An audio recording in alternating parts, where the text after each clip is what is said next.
इस वीडियो में हम पढ़ेंगे इंसुलेशन, सूर्य ताप के बारे में, short wave, long wave radiation के बारे में, किन किन फैक्टर पर इंसुलेशन डिपेंड करता है उन्हें भी पढ़ेंगे। पहले हम लोग कुछ बेसिक्स पढ़ लेते हैं रेडिएशन के बारे में।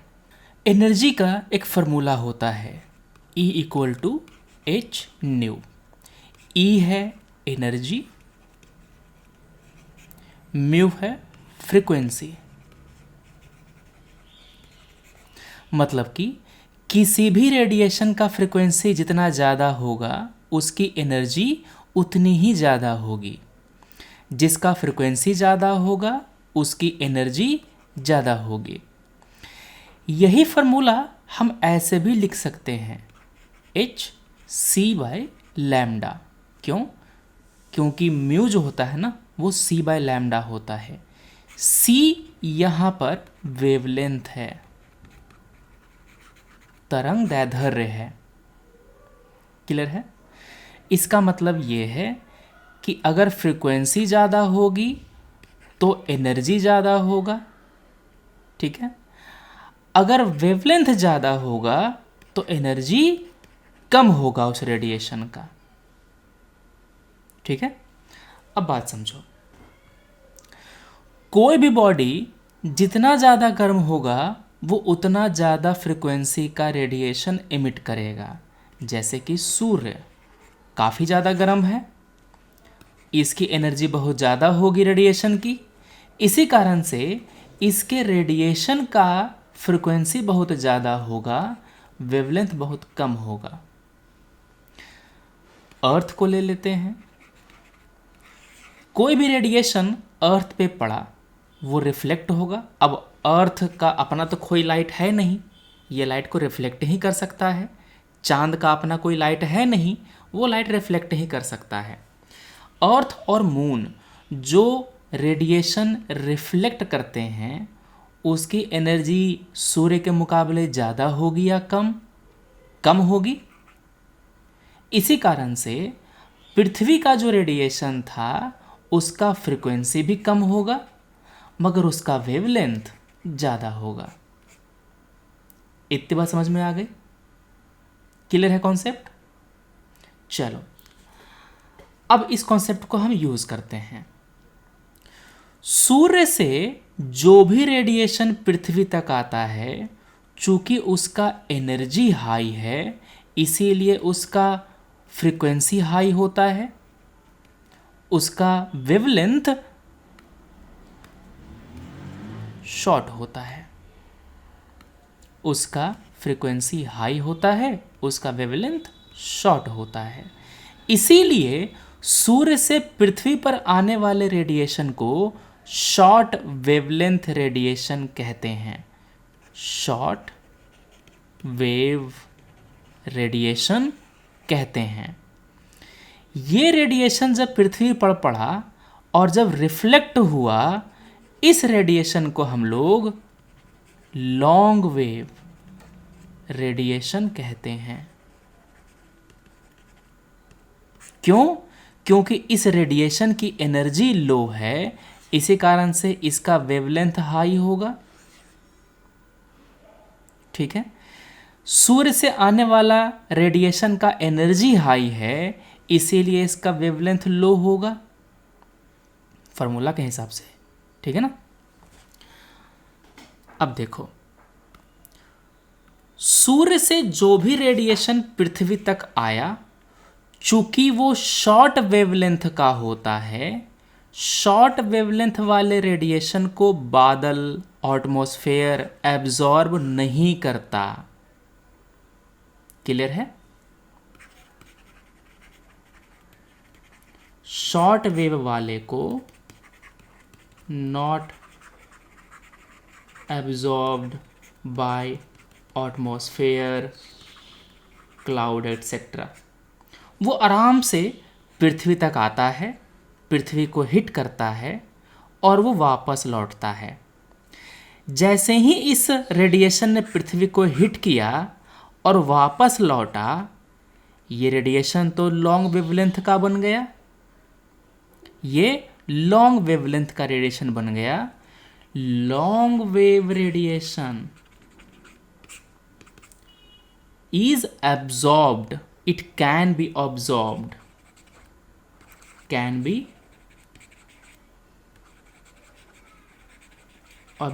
by atmosphere।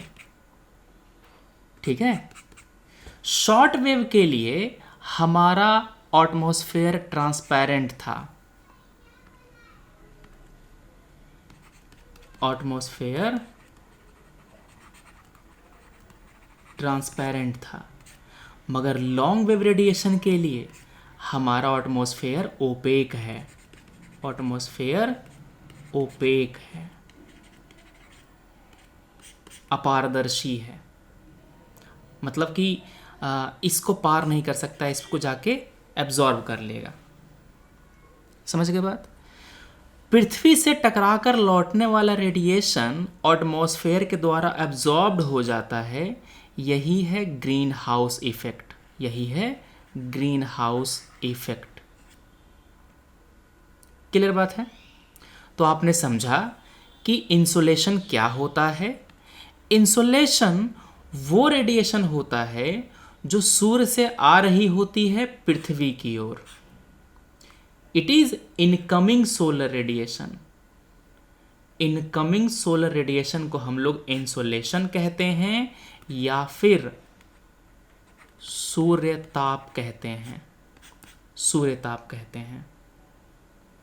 ठीक है, अर्थ जो रेडिएशन रिसीव करता है वो शॉर्ट वेव में करता है, अर्थ जो रेडिएशन रेडिएट करता है मतलब कि उसको रिफ्लेक्ट करता है वो लॉन्ग वेव में करता है।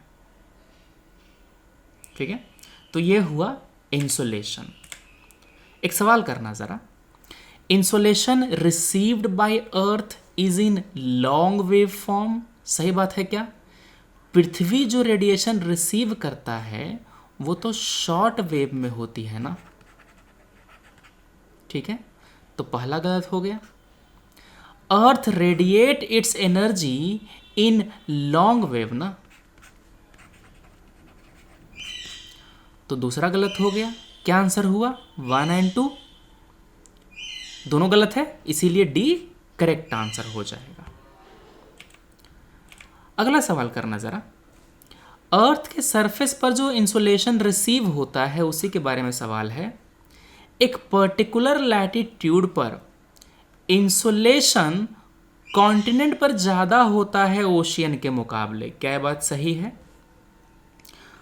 पृथ्वी पर मान लो कि यहाँ पर कॉन्टिनेंट है, यहाँ पर ओशियन है, ओशियन पर जो सूर्यताप आ रहा है, इंसुलेशन आ रहा है, उस कारण से ओशियन का पानी गर्म होगा, बादल बनेगा, ये बादल इंसुलेशन को रिफ्लेक्ट कर देगा। इसी कारण से इंसुलेशन ओशियन के ऊपर कम होता है, कॉन्टिनेंट के ऊपर ज़्यादा होता है। पहला सही है। सबसे ज़्यादा इंसुलेशन इक्वेटर पर रिसीव होता है, क्या बात सही है? देखो, सबसे ज़्यादा इंसुलेशन इक्वेटर पर रिसीव होती अगर इक्वेटर पर बादल नहीं बनता। होता क्या है, इक्वेटर पर चूंकि ज़्यादा रेडिएशन आता है, पानी गर्म होता है, बादल बनता है, वो बादल इस रेडिएशन को रिफ्लेक्ट कर देता है। इसी कारण से maximum radiation is not received at equator, equator के जरा सा ऊपर रिसीव होता है, इसीलिए दूसरा गलत हो गया। केवल एक लाइन सही है, ए, 1 only is the correct answer. ठीक है, मैक्सिमम इंसुलेशन जो होता है वो सब ट्रॉपिकल डेजर्ट के ऊपर रिसीव होता है, जहां पर क्लाउड नहीं बनते। ज़्यादा क्लाउड नहीं बनेंगे तो रेडिएशन को रिफ्लेक्ट नहीं करेगा। इंसुलेशन सबसे ज़्यादा रिसीव होगा धरती पर जब सूर्य धरती के सबसे नज़दीक हो। ये होता है 3 जनवरी को, पेरिहीलियन कहते हैं उसको। इस दौरान पृथ्वी सूर्य के सबसे नज़दीक होता है। इस समय पर इंसुलेशन सबसे ज़्यादा रिसीव होती है। वहीं पर 5 जुलाई को या 4 जुलाई को पृथ्वी सूर्य के सबसे ज़्यादा दूर होता है, इसको एपीहीलियन कहा जाता है।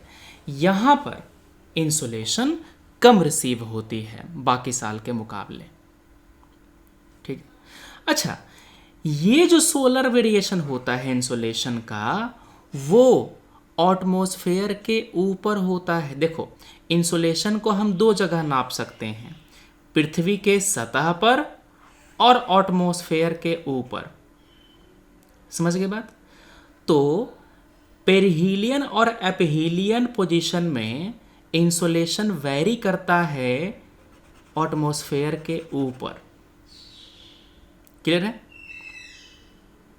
कौन कौन से कारक हैं, कौन कौन से फैक्टर हैं जो इंसोलेशन को इम्पैक्ट करते हैं? पहला, एक्सिस पर अर्थ का रोटेशन। एक्सिस पर अर्थ का रोटेशन। पृथ्वी अपने एंगल पर झुकी हुई है, अपने एक्सिस पर झुकी हुई है। इसी कारण से जो हायर लैटिट्यूड वाला पोजीशन है, एरिया है, वो कम एंगल बनाते हैं पृथ्वी के साथ। इसी कारण से वहाँ पर सूर्य की किरणें तिरछी जाती हैं। चूंकि सूर्य की किरणें तिरछी जा रही हैं, तो ये किरणें ज़्यादा एरिया पर फैलता है। Net energy received per unit area decrease हो जाता है, मतलब कि एनर्जी की इंटेंसिटी घट जाती है। वहीं पे यही रेडिएशन अगर इक्वेटर पर आता है ना, तो ये छोटे से एरिया में कवर होता है और एनर्जी की इंटेंसिटी ज़्यादा होती है। ठीक है? एक बात और समझना, जो तिरछी रेखा है, जो तिरछा रेडिएशन है, वो ज़्यादा एटमॉस्फेयर से पास होता है। इसी कारण से एटमॉस्फेयर इस रेडिएशन को ज़्यादा एब्जॉर्ब कर लेता है और धरती तक कम पहुंच पाता है।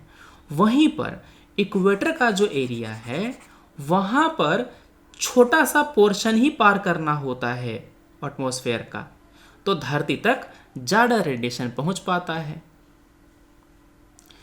जितना लंबा दिन होगा उतना रेडिएशन मिलेगा, जितना छोटा दिन उतना कम रेडिएशन मिलेगा।